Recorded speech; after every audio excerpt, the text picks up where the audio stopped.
All my life I've been a traveling man. All my life I've been Although I've called this leg 3, I should really call it leg 3.0, because although our little map shows us going as far north as Narvik, in reality the video itself cuts out just as we're heading towards Flum, which is about halfway up the map.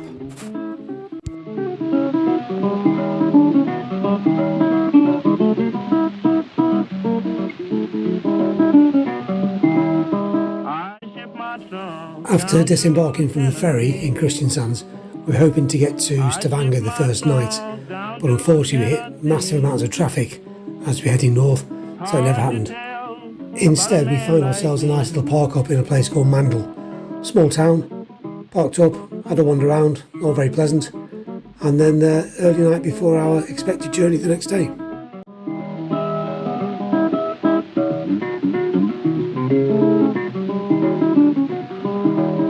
I met a gal, I couldn't get her off my mind. I met a gal, I couldn't get her off my mind. She passed me up there, she didn't like my kind.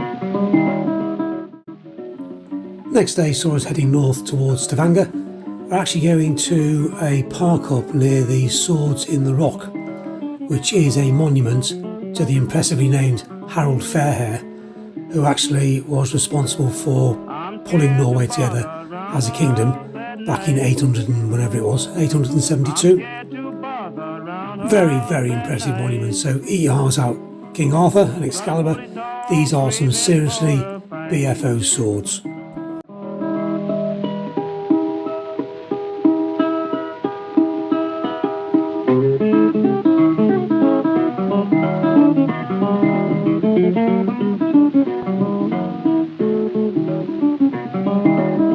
His name is Rambler when he gets a chance. His name is Rambling when he gets a chance. He leaves his mark on everybody's pants. Guess I'll travel, guess I'll let her be. When he gets a chance. Leaving King Harald and his swords behind, we're now heading off towards a campsite, which will allow us to go for a walk up Pulpit Rock, which is fine, but to get there we do need to go through the Ryfast tunnels. Bear in mind, Mrs. Parry doesn't like tunnels. We're now going through the longest and deepest underwater tunnel for cars in the world. It's a mere 292 metres below sea level, and I'm pretty sure we might need a few decompression stops on the way back up.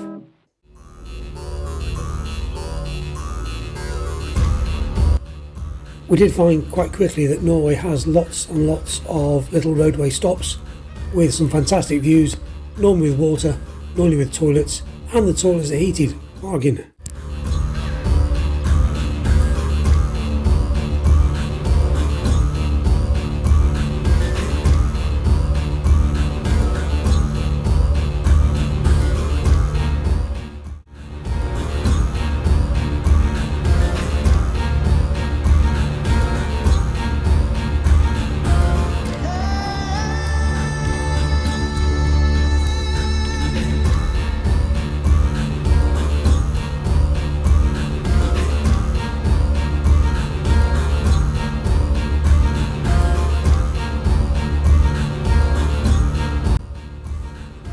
Pulpit Rock was a bit of a challenge on occasion, and it took us far longer than I expected to get up there, take the photographs and get back, and unfortunately, due to poor planning on my part, we're only fortified by bananas and swirls. We didn't take any dinner with us.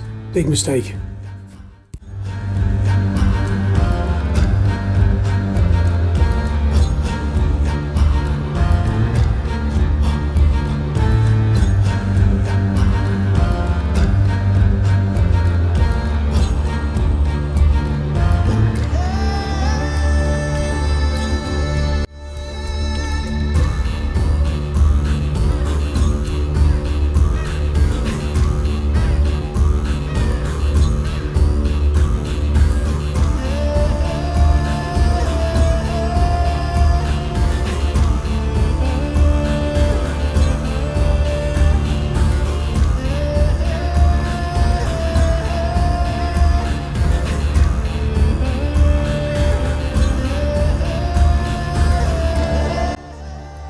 views from the top were, amazing, even by Norwegian standards.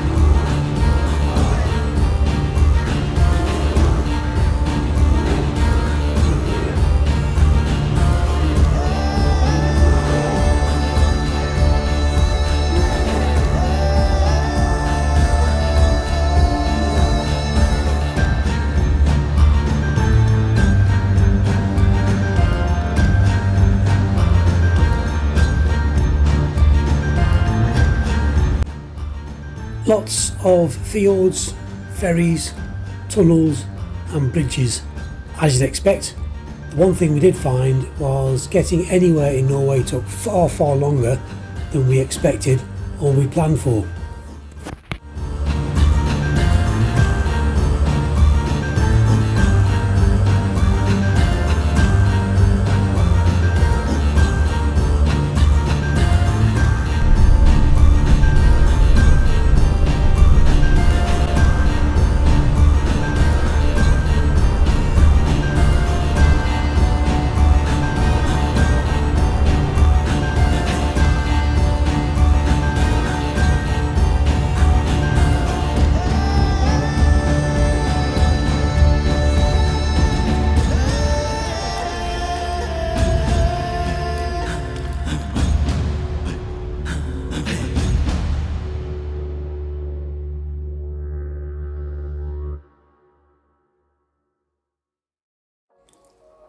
All of the ferries in Norway and the majority of the longer tunnels are run by a toll system.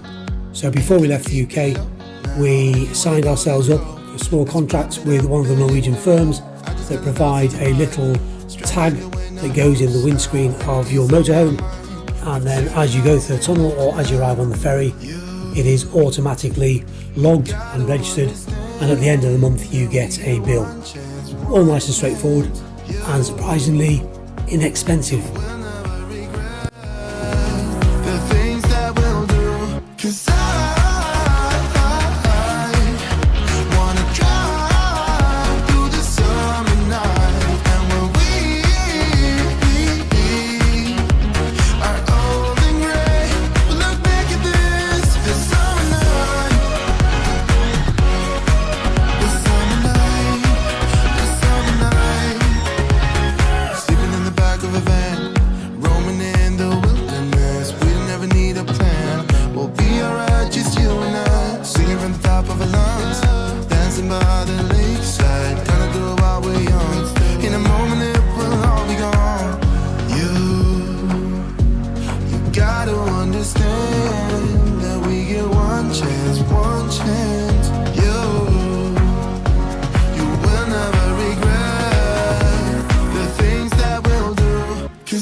It took us the best part of a day to get to these waterfalls, having detoured out of our way, and sadly we were mildly underwhelmed when we finally got there.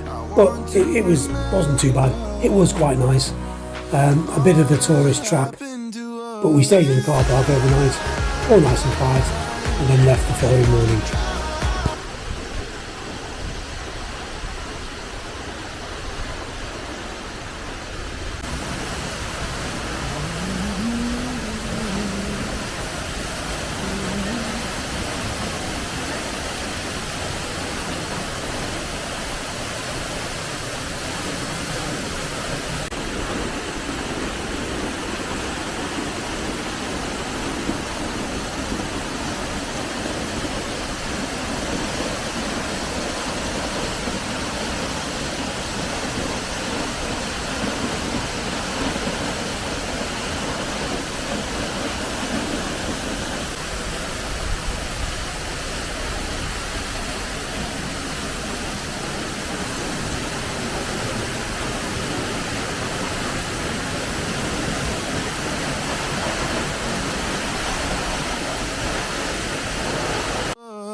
We've done a fair few tunnels over the last couple of years, especially around Italy, but Norway was the first time we came across a tunnel with a roundabout in it, which was slightly disconcerting as we weren't really expecting it.